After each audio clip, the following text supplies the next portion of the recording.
Start chapter 6 of arms act 1959। ये जो chapter है ये लास्ट चैप्टर है आर्म्स एक्ट का, और ये चैप्टर सेक्शन 34 टू 46 तक दिया गया है। Section 34, sanction of the central government for warehousing of arms. Means central government की मंजूरी चाहिए किस चीज़ के लिए? आर्म्स के भंडारण के लिए, आर्म्स को स्टोर करने के लिए सेंट्रल गवर्नमेंट की permission.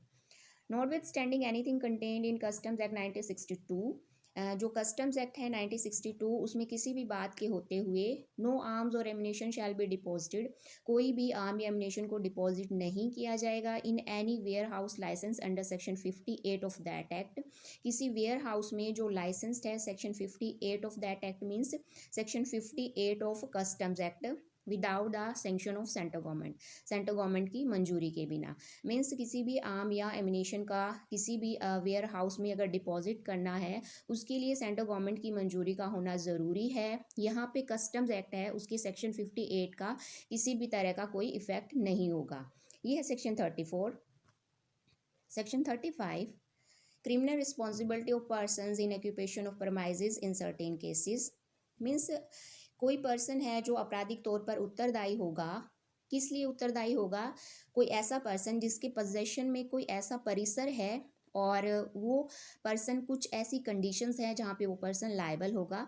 Means criminal responsibility of persons in occupation of premises in certain cases. Person है जो जिसके पोजेशन में कोई परिसर है वो क्रिमिनली रिस्पॉन्सिबल होगा, और वो रिस्पॉन्सिबल होगा कुछ कंडीशंस हैं, निश्चित केसेस हैं वहाँ पर। Where any arms or ammunition in respect of which any offence under this act has been or is being committed, means कोई भी आर्म या एमिनेशन है जिसके संबंध में कोई ऑफेंस किया गया है इस एक्ट में, और कोई ऑफेंस किया जा रहा है, are or is found in any premises vehicle और अदर प्लेस, तो वो आर्म्स या एमिनेशन फाउंड होते हैं किसी परिसर में, किसी व्हीकल पे या किसी ऐसे प्लेस पे जो इन द जॉइंट ऑक्यूपेशन और under the joint control of several person. तो वो ऐसा प्रेमाइजेज किसी भी पर्सन के जॉइंट कंट्रोल में है या जॉइंट ऑक्यूपेशन में है। Each of such person in respect of whom there is reason to believe, तो वहाँ पे हर एक पर्सन जिसके संबंध में क्या है, रीज़न टू बिलीव है, विश्वास का कारण है, that he was aware of existence of arms और एमिनेशन, कि वो पर्सन अवेयर था, उसे ज्ञान था कि कोई भी आर्म या एमिनेशन उस परिसर में है, आर्म या एमिनेशन इन द प्रेमाइजेज व्हीकल और अदर प्लेस। तो कोई भी आर्म या एमिनेशन उस परिसर में है, उस व्हीकल में है, किसी प्लेस पे है, इस बात की नॉलेज उस पर्सन को थी, तो ये रीज़न टू बिलीव होगा। That shall unless the contrary is proved, अगर कंट्रेरी प्रूव हो जाती है तो वो एक अलग मैटर है, but shall be liable for that offence in the same manner as if it has been और is being committed by him alone, तो वो पर्सन लायबल होगा उस मैनर से, उस ऑफेंस के लिए कि वो ऑफेंस है उसी के द्वारा किया गया है या उसी के द्वारा किया जा रहा है। मीन्स कोई भी आर्म या एमिनेशन है किसी ऐसे प्लेस पे मिलते हैं जो जहाँ पे किन्हीं बहुत सारे पर्सनस का ऑक्यूपेशन है, जॉइंट ऑक्यूपेशन है, तो वो ये भी माना जाएगा कि वो पर्सन अवेयर हैं उन आर्म या एमिनेशन की एग्जिस्टेंस से, तो उन पर्सन को लायबल माना जाएगा उस ऑफेंस के लिए जो उन आर्म या एमिनेशन से किया गया है। Section 36, information to be given regarding certain offences. Means information क्या है, इंफॉर्मेशन दी जाएगी कुछ ऑफेंसेस के संबंध में। तो कौन से ऑफेंसेस है जिसके संबंध में कोई पर्सन है लायबल होता है इंफॉर्मेशन देने के लिए? Subsection 1, every person aware of commission of any offence under this act, कोई भी पर्सन है जो अवेयर है, जिसको नॉलेज है कि कोई भी ऑफेंस किया गया है इस एक्ट में, शैल give information of the same to officer in charge of the nearest police station or the magistrate having jurisdiction, तो वो पर्सन लायबल होगा इन्फॉर्मेशन देने के लिए कि कोई ऑफेंस किया गया है इस एक्ट में। किसको इन्फॉर्मेशन देगा? ऑफिसर इंचार्ज को देगा जो भी नियरेस्ट पुलिस स्टेशन का है, या फिर मैजिस्ट्रेट को देगा।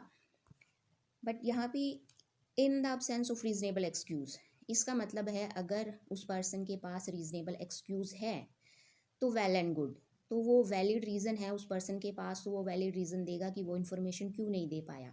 But in the absence of reasonable excuse, अगर उसके पास रीजनेबल एक्सक्यूज़ नहीं है, the burden of proving which shall lie upon such person, तो वो इन्फॉर्मेशन क्यों नहीं दे पाया, इस बात का बर्डन उस पर्सन पे होगा, उसको ये प्रूव करना पड़ेगा कि वो किस रीज़न से इन्फॉर्मेशन नहीं दे पाया। सबसेक्शन 2,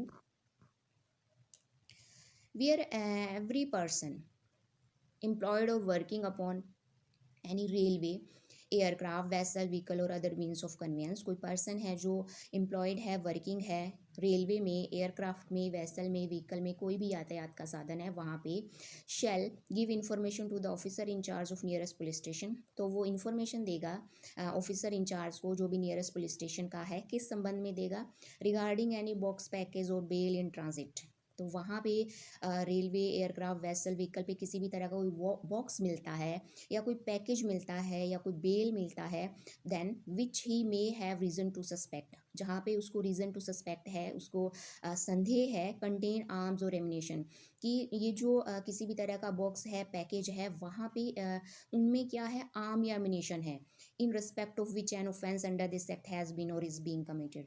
और जिनके संबंध में ऐसे आर्म या एमिनेशन है उन पैकेज में जहाँ जिनके संबंध में ऑफेंस किया गया है या ऑफेंस किया जा रहा है, तो यहाँ पे ये पर्सन्स लायबल होंगे इन्फॉर्मेशन देने के लिए। और अगर वो इन्फॉर्मेशन नहीं दे पाते तो उनको ये बर्डन ऑफ प्रूफ उन पर्सन्स पे होगा, उनको प्रूव करना होगा। Section 37, arrest and searches. Save as otherwise provided in this act, clause A, all arrest and searches made under this act or under any rule made thereunder shall be carried out in accordance with the provisions of Code of Criminal Procedure 1973 and relating respectively to arrest and searches made under that code। Means जितने भी arrest है, searches है इस act में या जो भी arms rule है उसमें कोई भी अरेस्ट किया जाता है, सर्च किया जाता है, उन सब पर सीआरपीसी के जो भी प्रोविजंस हैं अरेस्ट और सर्च से रिलेटेड वो अप्लाई होंगे। अरेस्ट और सर्चेज सीआरपीसी के प्रोविजंस के अकॉर्डिंग किए जाएंगे। Shall be carried out means जो भी सीआरपीसी के प्रोविजंस हैं उनके अकॉर्डिंग अरेस्ट और सर्च किया जाएगा।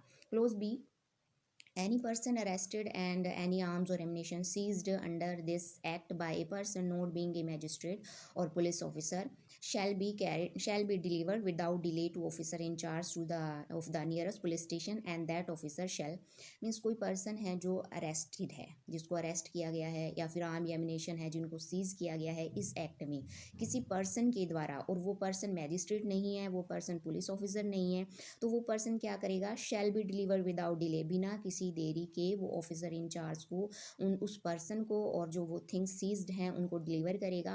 और वो officer then that the officer shall clause 1 either release that person on his executing a bond with or without surety to appear before magistrate। वो ऑफिसर या तो उस पर्सन को रिलीज़ कर देंगे, किस बिहाफ पे उसको रिलीज़ किया जाएगा, उससे बॉन्ड भरवाया जाएगा विद और विदाउट श्योरिटी, और बॉन्ड भरवाया जाएगा किस लिए, अपीयर होने के लिए मैजिस्ट्रेट के सामने। And keep the things seized in the custody, और जो भी थिंग्स सीज की गई हैं उन थिंग्स को वो पर्सन अपनी कस्टडी में रखेगा। कब तक रखेगा वो ऑफिसर अपनी कस्टडी में, till the appearance of that person before the magistrate, जब तक वो पर्सन अपीयर नहीं हो जाता मैजिस्ट्रेट के सामने। Clause 2, should that person fail to execute the bond, अगर वो पर्सन फेल हो जाता है बॉन्ड एग्जीक्यूट करने में और फर्निश इफ़ सो रिक्वायर्ड, जो भी सिक्योरिटी है उनको फर्निश करने में, produce that person and those things without delay before the magistrate, तो ऑफिसर की ये ड्यूटी है कि वो पर्सन को प्रोड्यूस करे और जो भी थिंग्स सीज की गई हैं उनको प्रोड्यूस करे मैजिस्ट्रेट के सामने बिना किसी देरी के। Section 38, offense to be cognizable, offenses to be cognizable, every offense under this act shall be cognizable within the meaning of the Code of Criminal Procedure 1973। Means जो भी ऑफेंसेस हैं आर्म्स एक्ट में वो सारे ऑफेंसेस कॉग्निजेबल है। Cognizable है कैसे cognizable है, जैसे कि सीआरपीसी में दिया गया है, सीआरपीसी में कॉग्निजेबल सभी ऑफेंसेस कॉग्निजेबल है, संज्ञेय अपराध हैं। किस तरह से वो संज्ञेय अपराध हैं, सीआरपीसी के अकॉर्डिंग, कि सीआरपीसी में कॉग्निजेबल ऑफेंस को डिफाइन किया गया है सेक्शन 2 क्लॉज सी में। और कॉग्निजेबल ऑफेंसेस मींस जहाँ पे पुलिस ऑफिसर के पास पावर है कि वो किसी पर्सन को बिना वारंट के अरेस्ट कर सकते हैं और बिना मैजिस्ट्रेट के ऑर्डर के किसी भी पर्सन को अरेस्ट किया जा सकता है। और cognizable offence, non cognizable offence, इसके बारे में हमें पता चलता है जो सीआरपीसी का फर्स्ट शेड्यूल है वहाँ पे एक लिस्ट दी गई है जहाँ पे बताया गया है कि कौन से कॉग्निजेबल ऑफेंस है, कौन से नॉन कॉग्निजेबल ऑफेंस है। और यहाँ पे हमें इतना ही जानना काफ़ी होगा कि जो भी जितने भी ऑफेंसेस हैं आर्म्स एक्ट में वो सारे कॉग्निजेबल ऑफेंसेस हैं। तो ये है सेक्शन 34 to 38।